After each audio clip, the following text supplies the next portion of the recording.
Começa agora uma teleaula de Física do ensino médio. Você vai assistir a teleaula de número 22. Bons estudos!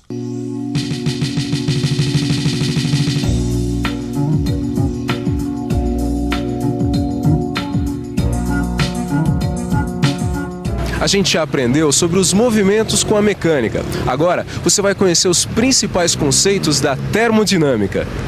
E na teleaula de hoje, você vai começar aprendendo o que é temperatura. Vai aprender sobre a dilatação de líquidos e sólidos. E vai conhecer mais sobre o funcionamento do termômetro, suas escalas e unidades. E agora, muita atenção, que a nossa teleaula de hoje está só começando.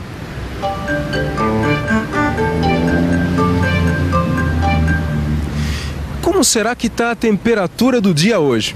Vamos ver? Para mim tá agradável. Deve estar estável. Eu acho que tá uns 20 graus, mais ou menos. Ah, tá bem. E para você? Pra mim tá ruim. Quando a gente fala a palavra temperatura, a gente compreende essa palavra, mesmo sem nunca ter estudado. Isso acontece porque a temperatura está relacionada ao fato do dia estar quente ou frio. Mas será que é só em relação à previsão do tempo que a temperatura afeta a nossa vida diária? Alô, folga boa, hein? Aí largado enquanto eu trabalho, né? Bonito isso. Ô, Vicente. O que foi? Sabe o que é? Acho que eu não tô me sentindo bem hoje, viu? Oh, meu Deus, o que aconteceu, cara? Não sei, eu tô sentindo uma espécie de febre. Acho que é febre. Febre, é. Deixa eu ver. Ó, Gil, eu acho que você não tá com febre não, viu? Eu acho que isso aí é onda. Levanta e vai trabalhar, meu filho. Que onda nada, Vicente. Que negócio de onda, o quê? Quem tá sentindo a febre sou eu. Aqui por dentro tá pelando, rapaz. Sabe o que é pelando? Sabe aquela sensação de tá tudo pelando? Tudo Não, eu já entendi, mas... Gil, eu acho que definitivamente você não tá com febre. Não me parece. Mas desde quando o tato é termômetro de temperatura? Desde quando? Eu sempre usei a mão. Ou será que é, hein, gente? Eu não sei. Não sei. A impressão que eu tenho é que a temperatura nesses dois recipientes é a mesma. Certo, então agora coloca as mãos nos recipientes das extremidades. Nossa, quanta diferença! Esse aqui, a água tá bem mais fria e esse aqui, a água tá bem mais quente. Claro, porque nesse recipiente foram colocados pedras de gelo na água. E esse aqui, a água foi aquecida, certo? Então agora, coloca as mãos de novo nos recipientes do meio e me diz qual é a sensação. A sensação é que essa água aqui tá bem mais fria do que a água desse recipiente aqui. E, no entanto, a água nos dois recipientes está à mesmíssima temperatura, porque foram enchidos com água retirada da torneira. Você tem certeza? Eu podia jurar que eu senti uma diferença. É por isso que o tato não é um bom instrumento para se medir temperaturas. Com ele a gente pode fazer comparações, mas às vezes ele nos engana, como a gente acabou de ver. Ah, e tem outra coisa importante nessa experiência. Depois de um certo tempo, a água contida nestes 4 recipientes estará à mesma temperatura. E quando isso acontecer, a gente vai poder dizer que eles estão em equilíbrio térmico. Tudo bem. Mas se o tato, como você mesma disse, não é um bom instrumento para medir temperaturas, então se eu quiser fazer uma medida, eu preciso utilizar um termômetro?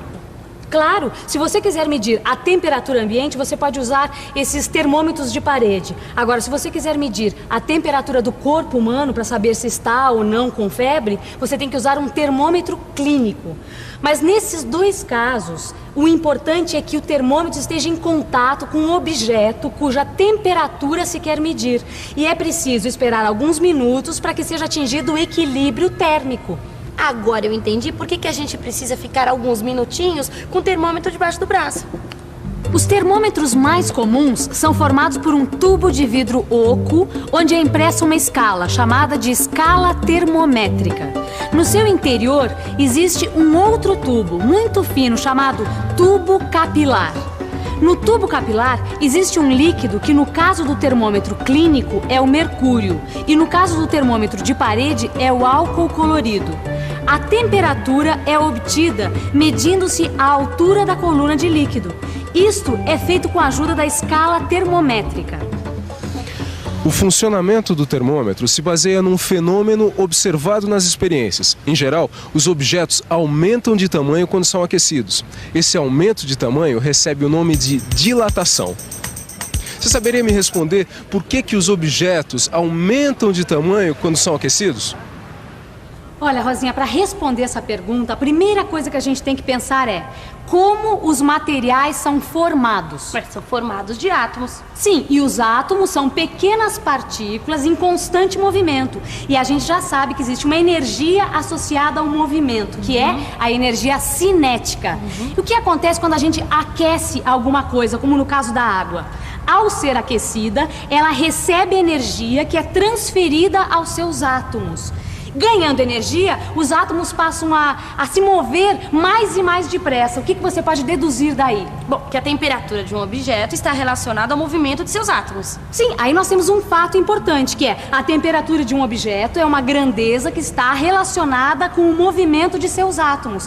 E tendo mais energia, o que acontece com os átomos? Bom, eles se afastam um dos outros e a distância média entre eles é maior. Ah, é por isso então que os objetos aumentam de tamanho. Aí nós temos uma definição muito importante. Olha só, dilatação é o aumento do tamanho de um objeto quando aquecido, em consequência do aumento da distância média dos átomos que o formam. E como é que a gente pode calcular a dilatação de um objeto? Bom, vamos pensar um pouco. Vamos pensar um pouco. Deixa eu imaginar um material. Ah, já sei. A barra de ferro de um trilho de trem. Vamos supor que essa barra tenha inicialmente um tamanho L0. Eu já sei também que quando esta barra é aquecida pelo Sol, suas dimensões vão aumentar. Isto é, aumenta o seu comprimento, a sua largura e a sua altura. E como o comprimento é a maior das dimensões, vou analisar a sua variação. As experiências mostram que a variação do comprimento ΔL é diretamente proporcional à variação da temperatura ΔT e ao comprimento inicial. Isso, agora eu já tenho como expressar isso matematicamente. Assim eu posso escrever que a variação do comprimento vai ser igual ao produto do comprimento inicial, da variação da temperatura e de alfa, que é uma constante de proporcionalidade. Que constante é essa? É chamada de coeficiente de dilatação linear e depende do tipo de material que forma o objeto. Gil, meu querido Gil, aqui está a solução para o nosso problema. Agora nós vamos saber se você está ou não com febre. E desde quando você é farmacêutico? Eu não sou farmacêutico, meu querido, mas de termômetro eu entendo tudo. Entendo. Olha aqui, com licença, não me leve a mal. Isto. Agora nós vamos botar o termômetro embaixo do seu braço e aguardar uns instantes. Sabe para quê? Para que seja atingido o equilíbrio térmico entre o seu corpo e o termômetro. Tá certo. E quando isso acontecer, ele vai indicar exatamente essa temperatura. E sabe por quê? Porque aqui dentro do termômetro, dentro de um pequeno capilar, existe um líquido que vai se dilatar. Então, como você já viu, a variação da altura da coluna é diretamente proporcional à variação da temperatura. Exatamente. E como o corpo está mais quente, então ele lhe oferece calor, tá certo? Aí o que vai acontecer? O mercúrio vai aumentar a sua temperatura, vai dilatar até que então... vai ser atingido o equilíbrio térmico, como eu estava falando. E aí nós vamos saber se você está ou não com febre. Agora, vamos lá ver então. Não. Mais um pouquinho. O fato das dimensões variarem linearmente com a temperatura é que permite a construção desses termômetros. Quando a gente mede uma temperatura, o que a gente está fazendo na realidade é comparando a altura da coluna do líquido com uma escala. E é por isso que a escala é muito importante. A escala de temperatura adotada em quase todos os países do mundo, inclusive no Brasil, é chamada escala Celsius, em homenagem ao sueco Anders Celsius que a inventou. A escala Celsius utiliza como padrão a temperatura da água. Para se construir essa escala é necessário, em primeiro lugar, definir dois pontos, o inferior e o superior. Inicialmente, coloca-se o termômetro numa mistura de água e gelo e aguarda-se que seja atingido o equilíbrio térmico. No equilíbrio térmico, a coluna atinge uma altura que vai indicar o ponto inferior da escala, definido como 0 graus Celsius, que corresponde à temperatura de fusão da água, isto é, sua passagem do estado sólido para o líquido. O ponto superior da escala é determinado colocando-se o termômetro num recipiente com água em ebulição. Novamente, aguarda-se até que seja atingido o equilíbrio térmico e a coluna pare de subir, indicando assim o outro ponto importante da escala, o ponto superior, definido como 100 graus Celsius, que corresponde à temperatura de ebulição da água. Em seguida, ela é dividida em 100 pontos, de modo que a distância entre cada ponto corresponde a 1 grau Celsius. Por isso, a escala Celsius é também chamada de centígrada. É que ela tem 100 graus Celsius, ou graus centígrados. Saberia me responder qual é a temperatura normal do corpo humano? Eu acho que é 36 graus. 36 graus Celsius, é isso? 36 graus centígrados. Eu acho que deve variar em torno de 36 graus, é isso? Nossa, rapaz, já que estranho. Que foi? Tá marcando 100 graus aqui. Que 100 graus? Você tá doido? louco. Se tivesse com 100 graus, você 100 tava graus. frito, rapaz. Deixa eu ver aqui. Não, mas eu tô quase. Ah, não, tá explicado, tá explicado. É que esse termômetro aqui, ele não tá na escala Celsius. Ah, é? É. E como é que você sabe? Ah, porque aqui, olha, em vez do símbolo C de Celsius, aqui tem o símbolo F, tá vendo? Grau F, ó aqui, ó. Agora, grau F? O que é isso? Essa aqui é uma outra escala, Gil, sabe? Existem vários tipos de escala. Sei. Né? Essa escala aqui, por exemplo, ela se chama Fahrenheit, por isso que tem o F aqui na frente, tá certo? Além dessa, existem outras escalas. A escala absoluta, por exemplo, também conhecida como escala Kelvin. Aliás, no seu livro, você vai poder ver mais detalhes sobre a escala Kelvin. Mas viu? Agora vem cá. E como é que a gente vai poder descobrir quantos graus eu tô de febre? Quanto eu tenho de febre? Aí é o seguinte. Nós já sabemos que na escala Fahrenheit você está com 100 graus, tá certo? Tá. Agora, para saber se você está com febre ou não, a gente precisa saber a sua temperatura na escala Celsius, concorda? Então o que a gente vai ter que fazer? Vai ter que fazer uma correspondência entre as duas escalas. E é importante a gente lembrar que essas duas escalas, elas foram obtidas a partir do ponto de fusão e de ebulição da água, para determinar os pontos inferior e superior das duas escalas, compreende? Entendi. Assim, estabelecer a correspondência entre a temperatura Fahrenheit e Celsius é simples. Observe que na escala Fahrenheit a temperatura de fusão da água é 32 graus Fahrenheit, que corresponde a 0 graus na escala Celsius. E a temperatura de ebulição da água é de 212 graus Fahrenheit, que corresponde a 100 graus na escala Celsius.